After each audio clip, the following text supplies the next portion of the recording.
Welcome back to my another new video. Today I'm gonna share with you some important cuisine and cooking related word which is very essential to know because this is a very necessary things in our daily life.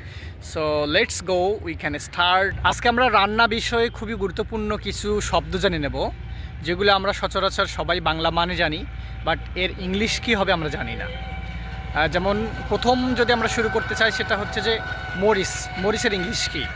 অনেকেই অনেকভাবে জানি মরিচের English, তবে আমি আজকে বলবো যে মরিচের ইংলিশ হচ্ছে যে পেপার, PEER পেপার। এছাড়াও মরিচের আরও একটি ইংলিশ রয়েছে, সেটা হচ্ছে যে চিলি, CHILI চিলি। চিলি এবং মরিচ পেপার এই দুইটা একই অর্থ বহন করে, বাট তারপরে এখানে একটি ডিফারেন্স আছে। যেমন চিলি হচ্ছে যে এক্সেসিভ স্পাইসি, সেটাকে আমরা চিলি বলবো। আর পেপার হচ্ছে যে সকল ধরনের মরিচই পেপার। যেমন আমরা যদি কাঁচা মরিচের কথা বলি তাহলে গ্রিন পেপার, লাল মরিচের কথা যদি বলি তো সেক্ষেত্রে হচ্ছে রেড পেপার। আর যদি আমরা গোল মরিচের কথা বলি সেখানে গোল মরিচের ইংলিশ হচ্ছে যে ব্ল্যাক চিলি অথবা ব্ল্যাক পেপার বলা যায়। অ্যান্ড সেকেন্ডলি হচ্ছে যে আমরা পেঁয়াজের ইংলিশ হচ্ছে অনিয়ন। এর মানে হচ্ছে যে পেঁয়াজ। এরপর রসুনের ইংলিশ হচ্ছে যে গার্লিক শব্দের অর্থ হচ্ছে রসুন। আচ্ছা, আরেকটা খুবই গুরুত্বপূর্ণ জিনিস সেটা হচ্ছে যে আমরা হলুদ ব্যবহার করি। So colour of curry is not possible without turmeric, অর্থাৎ হলুদের ইংলিশ হচ্ছে টারমারিক শব্দের অর্থ হচ্ছে হলুদ। আচ্ছা, এখন আমরা আরও কিছু শব্দ জেনে নেব। ওকে, কালোজিরার ইংলিশ কী? কালোজিরার ইংলিশ হচ্ছে যে কিউমিন সিড শব্দের অর্থ হচ্ছে কালোজিরা। আচ্ছা, এলাচি শব্দের অর্থ কী? এলাচি হচ্ছে কার্ডামন শব্দের অর্থ হচ্ছে এলাচি। আরেকটি রয়েছে যে সিনামন শব্দের অর্থ কী? সিনামন শব্দের অর্থ দারুচিনি।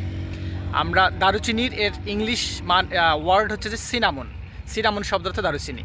আরেকটি বেশ পরিচিত একটি জিনিস সেটি হচ্ছে যে তেজপাতার ইংলিশ কী?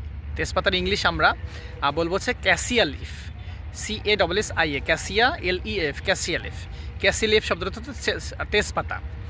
ওকে, আরেকটা জিনিস হচ্ছে যে সরিষার তেল এর ইংলিশ কী? সরিষার তেল ইংলিশ হচ্ছে যে মাস্টার্ড অয়েল মানে সরিষার তেল, অথবা মাস্টার্ড সিড মানে সরিষা।